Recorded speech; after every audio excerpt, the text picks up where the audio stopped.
The first time I saw her, she was measuring my grass with a ruler. I had just moved into Cedarwood Estates 3 months ago, a quiet, upscale neighborhood with manicured lawns, pastel-colored houses, and an air of politeness so thick it felt like stepping into a step-forward fantasy. On the surface, everything was perfect. But perfection, I quickly learned, came with rules enforced by her. Her name was Linda Mathers, but everyone in the HOA just called her Mrs. Mathers, with an odd mix of reverence and fear. She was in her late 50s, with a tight, frozen smile and the kind of blonde bob that never moved, even in the wind. She ran the Homeowners Association like a personal kingdom, and, from the moment I moved in, it was clear she didn't think I belonged. My name is Jordan Carter, 32, black, a self-made business owner in home automation and security. I bought this house, a sleek, modern contrast to the colonial-style homes around it, because I wanted peace. No more city chaos, no more noisy neighbors. Just me, my work, and my classic '69 Camaro, which I kept safely tucked in my garage. But peace was a luxury I wasn't going to get. The first letter came a week after I moved in. A citation for leaving my trash bins out 3 minutes past pickup time. Then another for not having pre-approved flower beds. By the end of the month, I had racked up 6 HOA complaints, all for minor infractions that my white neighbors conveniently ignored. Coincidence? Not a chance. Then came the incident with the garage. One evening, as I pulled into my driveway, I noticed Linda standing near the curb. Her eyes locked onto my garage like a hawk spotting prey. Her lips were pursed, disapproval radiating off her in waves. I nodded politely. Evening. She didn't respond right away, just took a step closer. "Mr. Carter," she finally said, voice clipped, "I've noticed you keep your garage closed most of the time." I frowned. "Yeah, I like my privacy." Her smile was thin. "You are aware of the HOA's visibility regulations, correct?" I blinked. Visibility regulations? She gestured toward my garage door, which was, like any normal garage, closed. Homeowners are encouraged to keep garages open for at least part of the day. Prevents clutter, discourages unsightly storage. Maintains the aesthetic integrity of the community. I let out a short laugh. "Yeah, I'm not doing that." Her eyes narrowed. "Are you sure? We wouldn't want any violations to escalate." It wasn't a request. It was a warning. I should have known then. She wasn't going to let it go. That night, I double-checked the security on my garage. Motion detectors, camera feeds, alarm system wired straight to my phone. Linda could snoop all she wanted from the sidewalk. But if she ever stepped foot inside, she'd regret it. The first time it happened, I thought I imagined it. A faint sound. A soft click like metal shifting against metal. I had been half asleep when my phone vibrated on my nightstand. An alert from my security system. Motion detected. Garage, 2:14 a.m. My stomach tightened. I swiped open the app and watched the live feed. The camera view showed my garage door, still shut, locked, undisturbed. No sign of forced entry, just empty silence. Probably a stray cat, maybe a raccoon. But then it happened again. The next night, and the night after that. Each time, the alert would come at nearly the same hour. Each time I checked the feed, nothing. No movement, no intruder. But the motion sensor never lied. Something was wrong.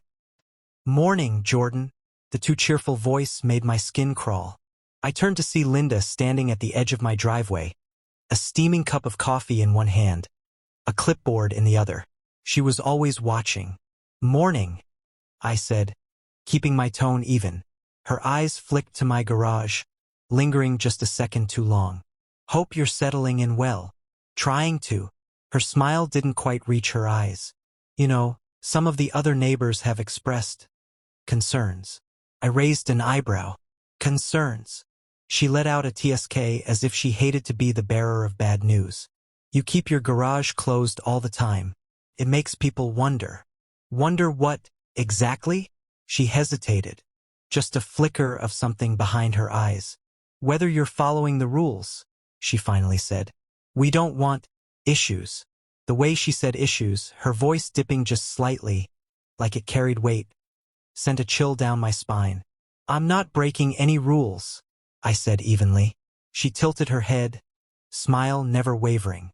"Not yet." With that, she turned and walked away, sipping her coffee like she hadn't just threatened me in broad daylight. I watched her until she disappeared behind the hedges of her perfect little colonial house, my fists tightening at my sides. I didn't have proof. Not yet. But I knew. She had been in my garage. I wasn't about to let this slide. After Linda's not-so-subtle warning, I went straight to my security systems logs. The motion alerts had started exactly 1 week ago, always between 2 and 3 a.m., always in the garage. But the camera? It never caught a damn thing. That didn't sit right with me. I dug deeper, checked the logs for sensor interference. And there it was. Someone had tampered with my feed. My cameras were going black for exactly 45 seconds before the motion alerts triggered. Someone had been inside. I tightened my jaw, a slow burn of anger rising in my chest. There was only one person nosy enough, bold enough to pull something like this. Linda. And I was going to prove it. The next day I waited.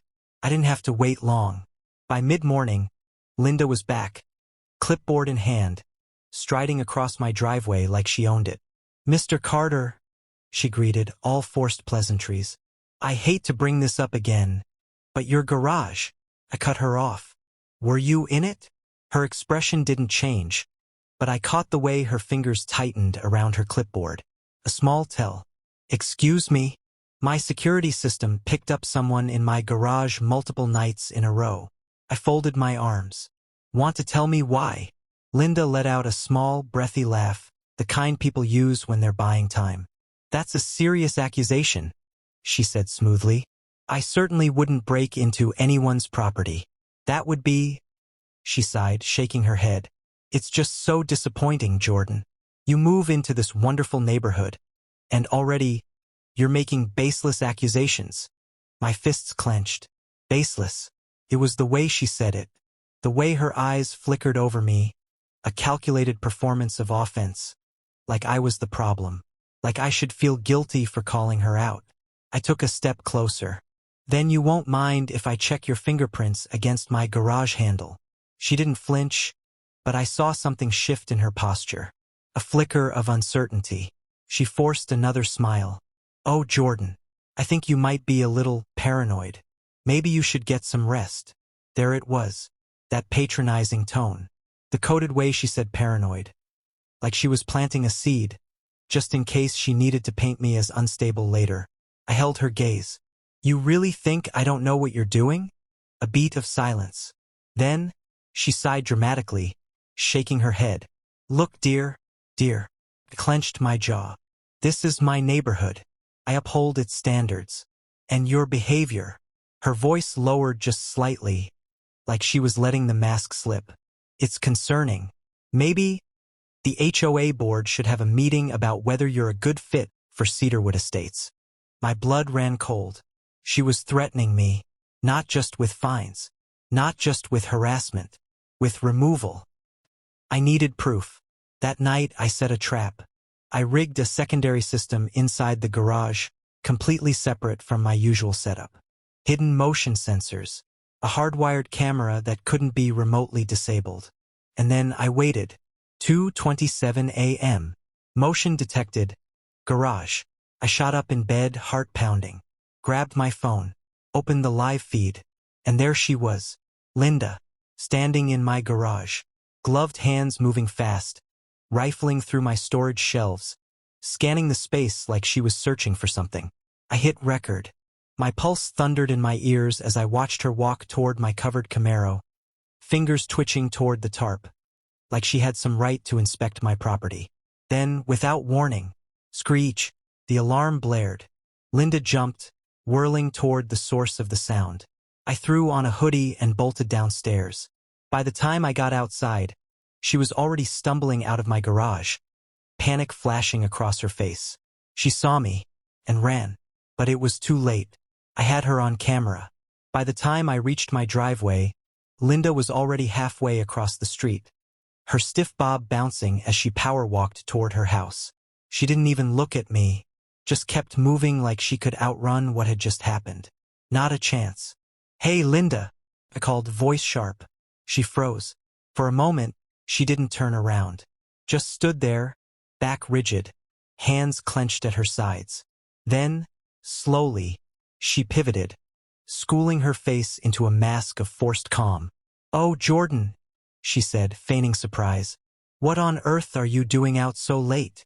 I let out a short, humorless laugh. "Me? What am I doing out?"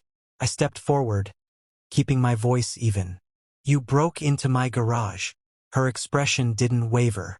If anything, she looked amused. "Jordan," she sighed, shaking her head. "I know you're upset, but let's not be dramatic." I took another step forward. "Dramatic? Linda, I have you on camera. In my garage." A flicker of something crossed her face. Doubt. But it was gone in an instant, replaced with cool indifference. She let out a soft chuckle, folding her arms. "That's a very serious accusation." "It's not an accusation," I shot back. "It's a fact." She studied me for a moment, then let out a long, exaggerated sigh. "All right," she said, her voice shifting into reasonable adult explaining to a child mode. "Let's say, for argument's sake, that I did enter your garage. That wouldn't be breaking in, Jordan. It would be an inspection." I blinked. "An inspection?" She nodded. "As head of the HOA, it's my duty to ensure that all properties comply with Cedarwood Estates community standards." She gave me a thin-lipped smile. "And, well, you have been quite secretive about what you keep in there." My fists clenched. "I don't need to explain my garage to you, Linda." "Oh, but you do," she said, voice lilting. "After all, we wouldn't want anyone storing unapproved materials." My jaw tightened. "What exactly are you implying?" Her smile didn't budge, but her voice dropped into something quieter, more pointed. "You're new here, Jordan," she said softly, "and I'm sure you mean well, but this is a respectable neighborhood. People have concerns." There it was. She wasn't even trying to hide it anymore. I stared at her, disgust curling in my stomach. "Concerns about what, Linda?" She gave me a knowing look. "Oh, you know how these things go. People see something suspicious, they start talking. The HOA board starts asking questions. The authorities get involved." She trailed off, eyes locking onto mine, waiting for me to understand her meaning. A slow, icy rage burned through me. Linda knew what she was doing. She was playing the oldest, dirtiest trick in the book, painting me as the problem, making it seem like I was dangerous, a threat. She thought she had won. I took a deep breath, forced myself to stay calm, and then I smiled. "Oh, that's funny, Linda," I said lightly, "because the authorities are exactly who I plan to call." Her expression barely shifted, but I saw it, the slight widening of her eyes, the way her grip tightened on her arms. She wasn't expecting that. I pulled out my phone, swiped to my security app. I had a feeling someone was messing with my cameras. So I set up a secondary system, hardwired, can't be disabled remotely. Her lips parted, but no sound came out. I clicked play. There on the screen was her, clear as day, creeping through my garage, gloved hands rifling through my shelves. Linda inhaled sharply. That's breaking and entering," I finished for her. "Trespassing. Probably some criminal intent in there too." Her face paled. I tilted my head. Should we take this to the HOA board? Or maybe the authorities? Silence. Linda's breathing had gone shallow, her mind clearly racing through her options. Finally, she let out a breathless little laugh, but it was high-pitched, strained. "Now, Jordan," she said, voice shaking just slightly, "let's be reasonable. We don't have to turn this into a thing." I raised an eyebrow. "A thing?" She nodded quickly. "I mean, honestly, it was just a misunderstanding. No harm done, right? Let's not." "I love that idea," I cut in. "Let's not make this a thing. Let's keep it nice and simple. You step down from the HOA immediately, and in return," I smiled, "I don't press charges." Linda's mouth opened, closed. She looked like she wanted to argue, but she couldn't. She had no way out. She swallowed hard. I'll need to discuss this with the board. I took a step closer, lowering my voice. Linda, I said, slow and deliberate, you have until tomorrow to resign. I didn't wait for her response. I turned and walked back to my house, leaving her standing in the cold, her carefully constructed power crumbling around her. Linda didn't step down. Of course, she didn't. By the next morning, an urgent HOA meeting was called. A mass email went out, claiming there had been a concerning situation involving a resident's erratic behavior, and that the board would be addressing security concerns that evening. She was trying to flip the script, trying to frame me as the problem. But she didn't know what I had planned. I arrived at the community center just before 7, the parking lot already packed with residents murmuring amongst themselves. The room itself was bright and sterile, filled with neat rows of chairs. At the front, the HOA board sat behind a long table, a microphone set up in the middle. Linda sat in the center. Her posture was perfect, her face a picture of serene authority. Like she owned this moment, like she had already won. I saw her eyes flick to me as I walked in. A slow, satisfied smirk tugged at the corner of her lips. The meeting started and Linda wasted no time. Neighbors, she began, her voice smooth and practiced. It's come to my attention that we may have a security issue in our community. A few heads nodded. There have been disturbing accusations thrown around. Wild claims, unfounded suspicions. She clasped her hands together, adopting a concerned expression. I know we all want to live in a safe neighborhood, a neighborhood where we can trust the people around us. I clenched my jaw.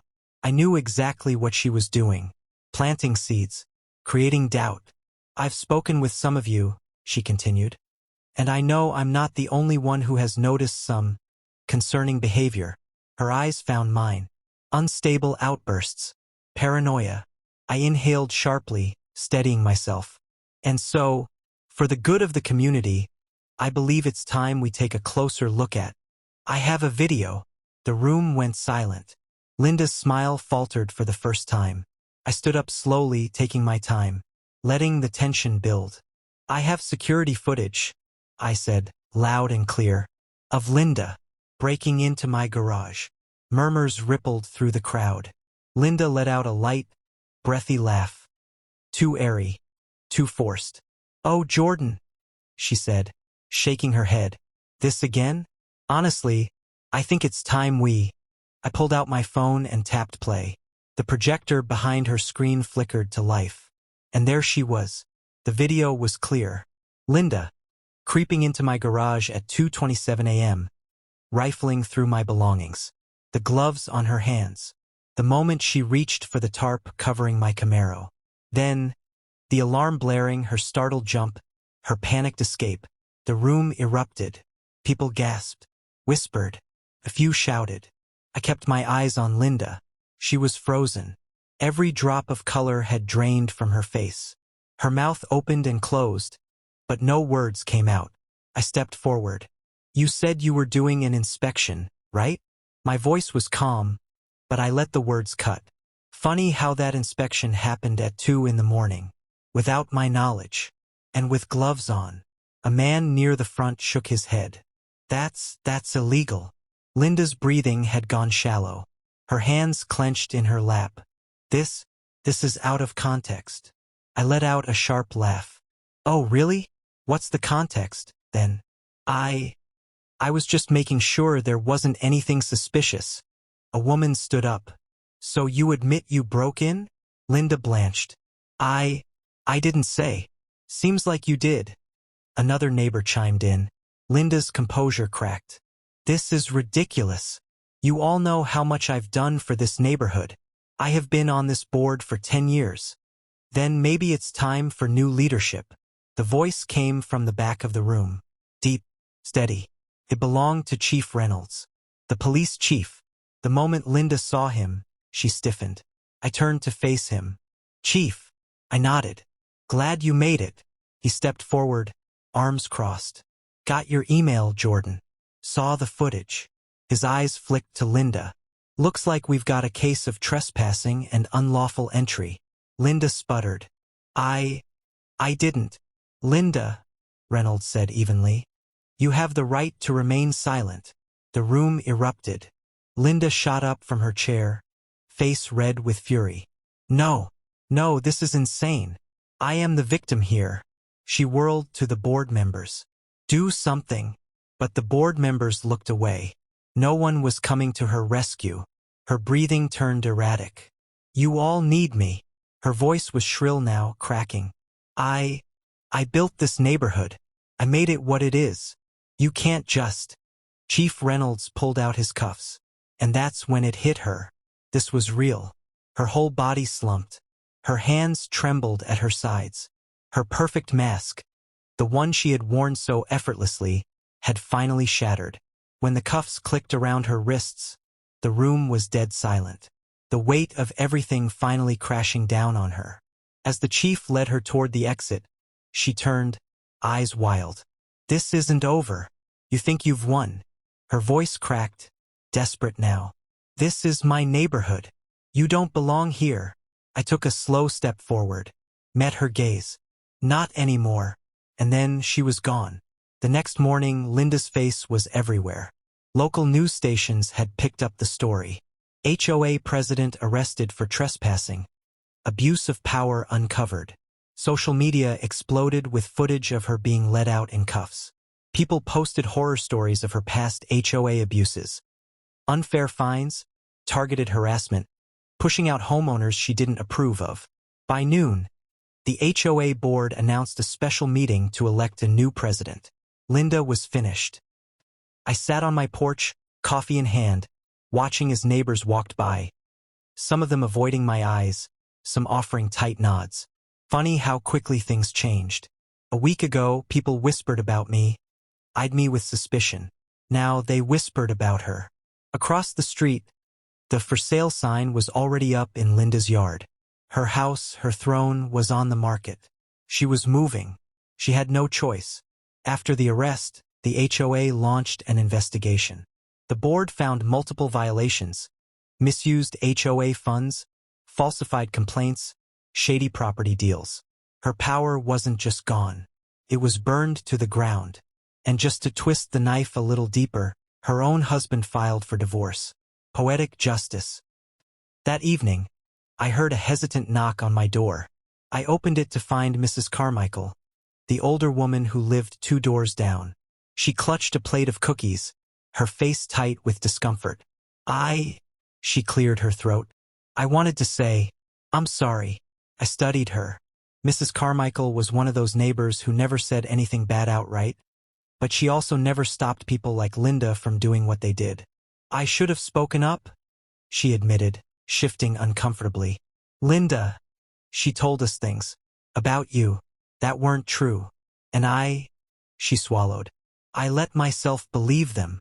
She held out the cookies. It wasn't much, but it was something. I nodded, taking the plate. Thank you. She gave me a small, sad smile. I hope you stay. I stepped back inside, closing the door behind me. For the first time in months, I felt like I actually belonged here. That night, as I locked up, I glanced at my garage. My perfectly secured garage. The motion sensors were still active. The new locks were in place. But for the first time in a long time, I wasn't worried. Because Linda was gone. And this was my home. I smiled. Then I turned off the lights and let the quiet of the night settle around me. Justice had been served.